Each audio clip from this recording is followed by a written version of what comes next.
मैं तेलंगाना की जनता को इन प्रोजेक्ट के लिए बहुत बहुत बधाई देता हूं। साथियों, आज भारत रिफॉर्म्स एक्सप्रेस पर चल रहा है।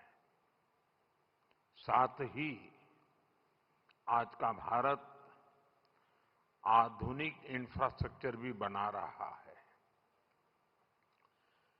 जहीराबाद इंडस्ट्रियल एरिया के निर्माण के पीछे भी यही लक्ष्य है।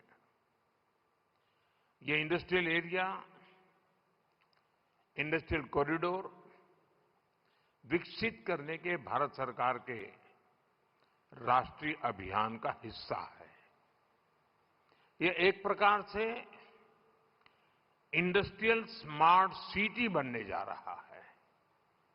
यहां वर्ल्ड क्लास इंफ्रास्ट्रक्चर होगा, बेहतरीन पावर सप्लाई होगी,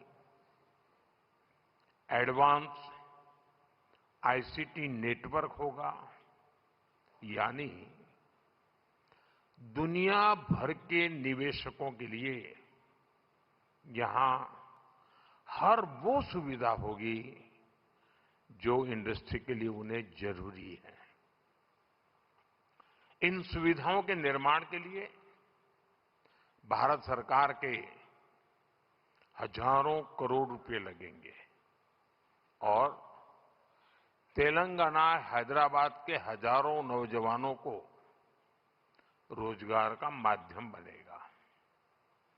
यहां बनने वाली गाड़ियां, मशीनरी, यहां लगने वाले फूड प्रोसेसिंग उद्योग, ये तेलंगाना के श्रमिकों और किसानों को भी सशक्त करेंगे।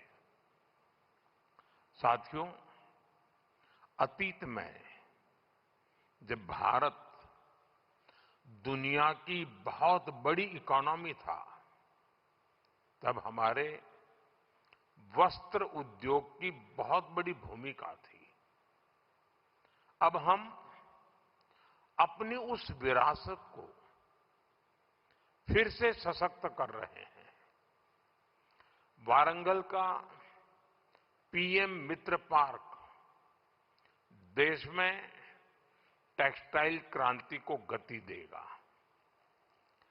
पीएम मित्र पार्क में लगने वाली यूनिट्स को केंद्र सरकार की योजनाओं का भी पूरा लाभ मिलेगा। उन्हें केंद्र सरकार की पीएलआई स्कीम से भी मदद मिलेगी, यानी इस टेक्सटाइल पार्क से बड़ी संख्या में रोजगार का निर्माण होगा। खासतौर पर जो हमारी बहनें, बेटियां हैं, उनके लिए अनेक अवसर बनने वाले हैं। साथियों, बीते 12 वर्षों में भारत सरकार की बहुत बड़ी प्राथमिकता आधुनिक कनेक्टिविटी भी रही है। रोड्स हो, रेलवे हो, एयरपोर्ट हो, कनेक्टिविटी के हर मोड़ पर अभूतपूर्व निवेश किया जा रहा है। करीब 2.25 लाख करोड़ रुपए की इन्वेस्टमेंट सिर्फ और सिर्फ नेशनल हाईवे पर की गई है और इसका बहुत बड़ा लाभ तेलंगाना को भी हो रहा है। बीते 12 वर्षों में तेलंगाना में नेशनल हाईवे का नेटवर्क डबल हुआ है। तेलंगाना और कर्नाटका को जोड़ने वाले नेशनल हाईवे के चौड़ीकरण से बहुत सुविधा होगी। इससे ट्रेवल टाइम कम होगा और किराए भाड़े में भी बचत होगी।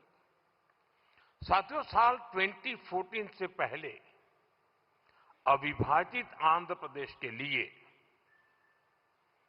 1000 करोड़ रुपए से भी कम का रेलवे बजट होता था। रेवंता जी सुन रहे हैं ना?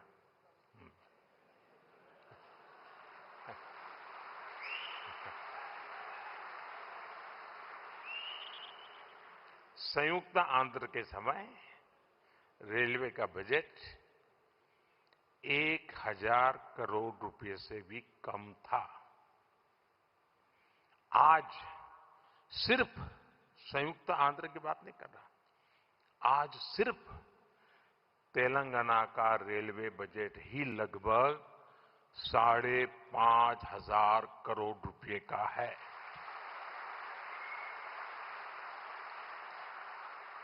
वर्तमान में करीब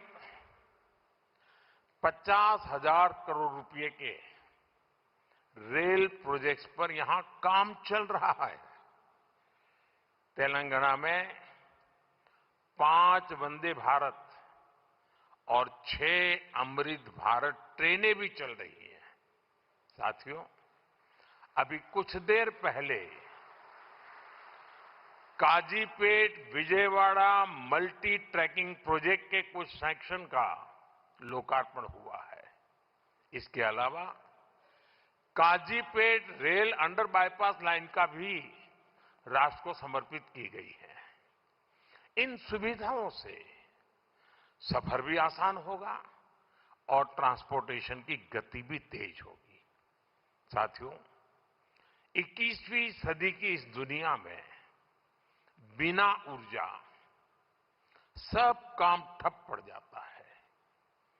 एनर्जी सिक्योरिटी का क्या महत्व है, ये आज दुनिया का हर व्यक्ति महसूस कर रहा है। इसलिए भारत की एनर्जी सिक्योरिटी पर हमारी केंद्र सरकार अभूतपूर्व निवेश कर रही है। मलकापुर में इंडियन ऑयल के नए टर्मिनल का उद्घाटन इसी दिशा में एक बड़ा कदम है। यह टर्मिनल तेलंगाना की बढ़ती एनर्जी नीड्स को पूरा करेगा, सप्लाई चेन को मजबूत करेगा।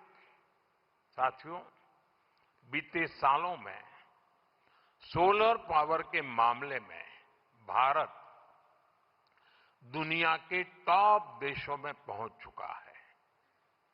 पेट्रोल में इथेनॉल ब्लेंडिंग को लेकर अभूतपूर्व काम हुआ है। पहले हमने 100% एलपीजी कवरेज पर फोकस किया। अब हम पाइप से सस्ती गैस पर फोकस कर रहे हैं। सीएनजी आधारित व्यवस्था को प्रमोट कर रहे हैं। ऐसे तमाम प्रयासों के कारण भारत इस बहुत बड़े वैश्विक ऊर्जा संकट का सामना कर रहा है। लेकिन अब आज समय की ये भी मांग है कि पेट्रोल, डीजल, गैस ऐसी चीजों का बहुत संयम से इस्तेमाल करें। जो एनर्जी प्रोडक्ट हम विदेशों से मंगाते हैं, हमें प्रयास करना है कि जितनी जरूरत है उतना ही उपयोग करें। इससे विदेशी मुद्रा की भी बचत होगी और युद्ध के संकट से होने वाले दुष्प्रभाव को भी कम किया जा सकेगा। साथियों, आज तेलंगाना का युवा नए सपने देख रहा है। यहां का किसान नई उम्मीदों के साथ आगे बढ़ना चाहता है। यहां के उद्योग, यहां के एमएसएमई, यहां के स्टार्टअप सब एक विकसित तेलंगाना के निर्माण में अपनी भूमिका निभाना चाहते हैं। क्योंकि तेलंगाना विकसित होगा तो भारत विकसित होगा। मैं तेलंगाना के हर परिवारजनों को ये भरोसा दिलाता हूं कि आपके सपने पूरे करने के लिए केंद्र सरकार ही इससे भी और तेज गति से काम करती ही रहेगी। अब हमारे रेवंता जी ने कहा था कि हां, हम पॉलिटिकल बात नहीं करेंगे, तो मैं भी नहीं करूंगा।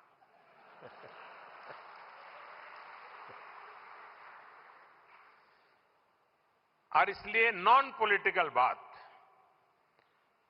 मैं रेवंता जी से कहूंगा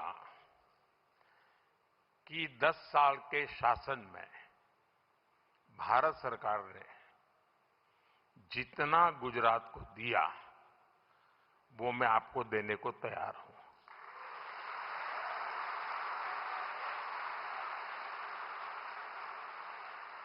लेकिन मेरी जानकारी से मैं आपको बता देता हूं कि जैसे ही मैं ऐसा करूंगा, आपको जो अभी मिल रहा है वो आधा हो जाएगा।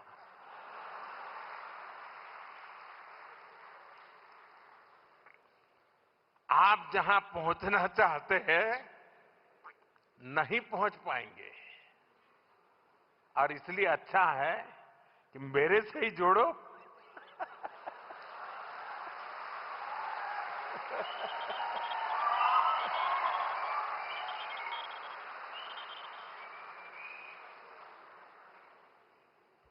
साथियों, हमारा एक पक्का विश्वास है कि डेमोक्रेसी में राज्यों में अलग अलग प्रकार की सरकारें होना कोई बुरी चीज नहीं है, लेकिन देश के विकास के लिए राज्यों का विकास भी उतना ही महत्वपूर्ण है। राज्यों के विकास के बिना देश का विकास संभव ही नहीं है, और इसलिए हमारी सारी योजना के केंद्र बिंदु में राज्यों का विकास हो, तेज गति से विकास हो, उस भाव को लेकर के हम सब मिलकर के चलें और 2047 विकसित भारत का सपना हम अपनी आंखों के सामने सिद्ध होता देखें। यही मेरी सबको